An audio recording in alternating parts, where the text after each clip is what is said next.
রাত অব্দি জেগে আছো, যাও গিয়ে ঘুমিয়ে পড়ো, নাহলে শরীর খারাপ হবে। কি করব বল, নিশ্চিন্তে ঘুমোবার অবকাশ এ জন্মেও হয়তো আর আমার হলো না। এত চিন্তার কিছু নেই, নন্দা ভালো আছে এবং বাচ্চাটাও ঠিক আছে।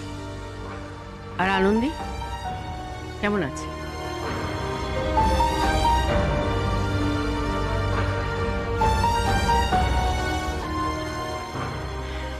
দেখ অনুভব, ভগবান কিন্তু সবাইকে সুযোগ দেন না নিজের ভুল শুধরোবার। তোকে কিন্তু দিয়েছেন, এখন সেই সুযোগটা তুই কিভাবে ব্যবহার করবি সেটা সম্পূর্ণ তোর উপর ডিপেন্ড করে। তবে একটা কথা আমি বলতে চাই যে সুযোগ বারবার হারালে কিন্তু বারবার ফিরে আসে না।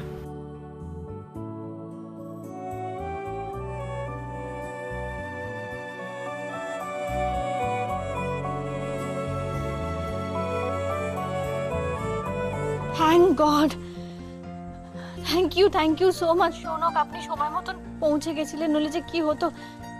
আপনাকে যে কিভাবে ধন্যবাদ জানাবো। এই প্লিজ আনন্দী, এই ধন্যবাদ আমাকে জানিও না প্লিজ। ওই রাস্তা দিয়ে আমি ক্রস করছিলাম, ওই সময় ওরকম একটা ঘটনা ঘটতে দেখি, তাই আমি যা অবভিয়াস করা উচিত সেটাই করেছি। প্লিজ আমাকে এই ধন্যবাদ জানিয়ে অকওয়ার্ড সিচুয়েশনে ফেলে দিন। ঠিক আছে, আমি আর বলছি না, তবে আমি আসছি, আপনার গেস্ট হাউসে আসছি, আমি চন্দ্রাকে নিয়ে ফিরে আসবো। না, তোমাকে আর কষ্ট করে আসতে হবে না, আমার ওই মিউজিক কোম্পানির গাড়ি আছে, ওর ড্রাইভারটা চন্দ্রকে পৌঁছে দেবে। সেটা ভালোই হবে। ঠিক আছে। হ্যাঁ শোনো, বলছি আপনি তো বললেন আপনার হাতটা কেটে গেছে, প্লিজ কাল সকালে একজন ডক্টরকে দেখিয়ে নেবেন, হ্যাঁ প্লিজ। হ্যাঁ, সে ডাক্তার তো দেখাতে হবেই, নাহলে তোমার বোন আমাকে ছাড়বে নাকি? ও যা সাংঘাতিক স্ট্রিক্ট মেয়ে, একেবারে পাক্কা গার্জিয়ান। প্লিজ ওকে একবার ফোনটা দেবেন। হ্যাঁ দিচ্ছি। দিদি,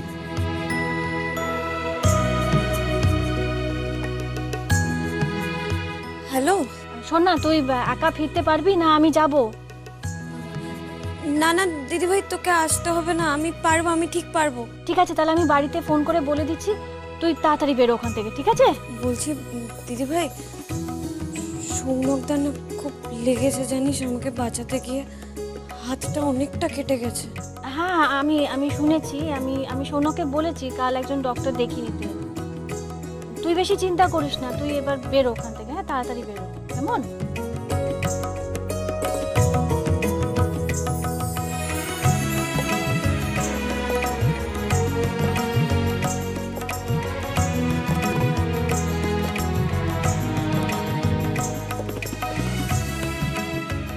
চন্দ্রার মধ্যে ব্যাপারটা দিন দিন বাড়ছে, কিন্তু সৌনক যদি ওর মন মতো উত্তর না দেয় তাহলে কিন্তু মেয়েটা খুব কষ্ট পাবে। কি যে করি।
জীবনটা নিয়ে এভাবে ছেলে খেলা করিস না।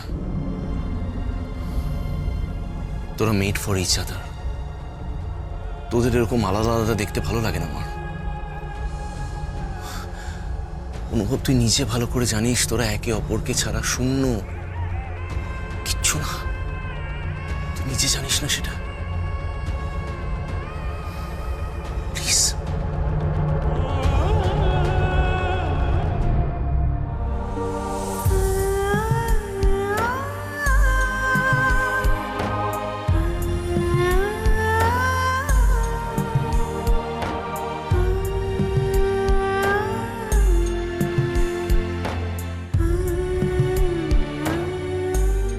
Anandi, for the last time আমাকে ক্ষমা করে দাও।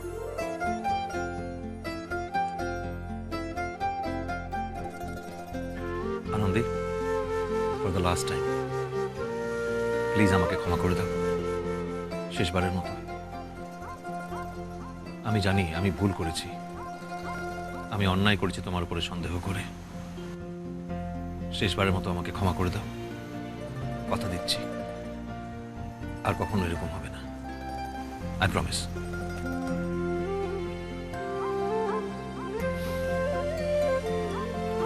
এবার ঠিক আছে।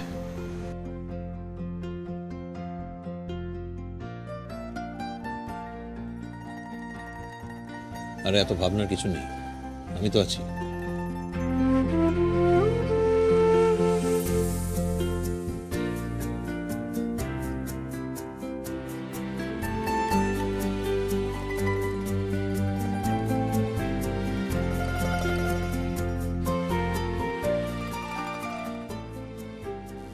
বড় অচেনা লাগছে তোমার অনুভব, বড্ড অচেনা লাগছে। আমি বুঝতে পারছি না তুমি কি চাও।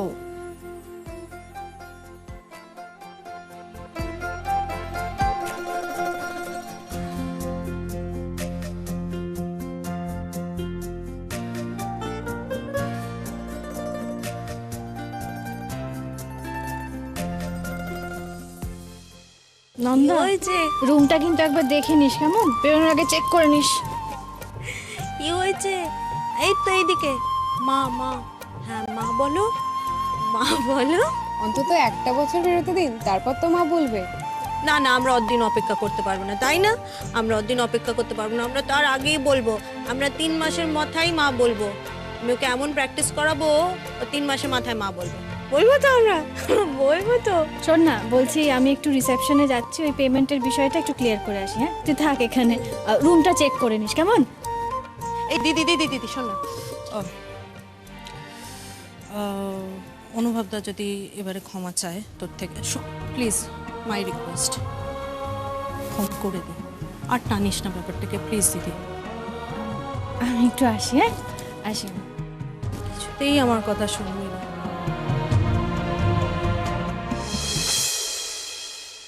হ্যাঁ পিসিমণি, আমি বলছি তো, আজকে আমি আনন্দীকে সবটা বলবো। না, তুমি তো জানো আমি এসব প্রমিস টমিসে বিশ্বাস করি না।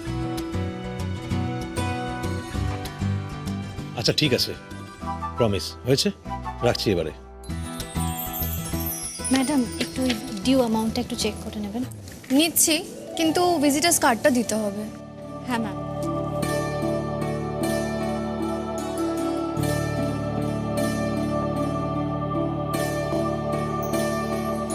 এরে, খুঁজে পাচ্ছি না, আমি একটু ভালো করে খুঁজে দেখি। হ্যাঁ,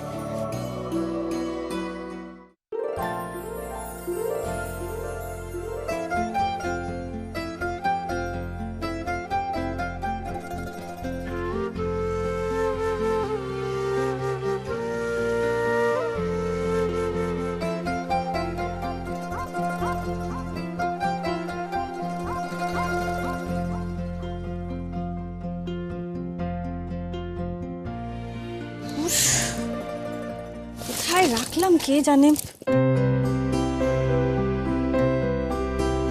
কি হয়েছে, আমি হেল্প করবো? না ঠিক আছে, আমি এই তো পেয়ে গেছি। বলছি তুমি থাকবে এখন? আমার ছোট্ট একটা কাজ আছে রিসেপশনে, থাকবে না চলে যাবে? আমি আছি।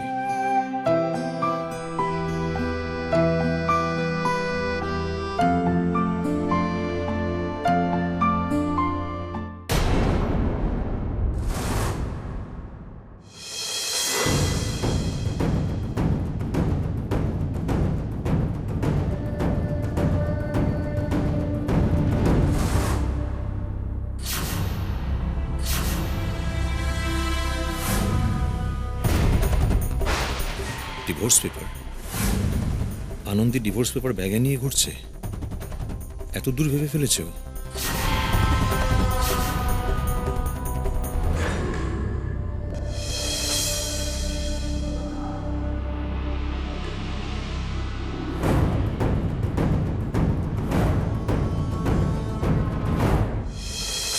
বলছি আমি তো পেমেন্টটা আগে দিয়ে দিয়েছি, ভিজিটার্স কার্ডটাও দিলাম, আর কি কোনো ফর্মালিটি আছে? আপনাকে একটা ক্লিয়ারেন্স পেপার দিচ্ছি, ওগুলো উপরে নার্সকে দেখান, ওখান থেকেই রিলিজ করে দেবেন।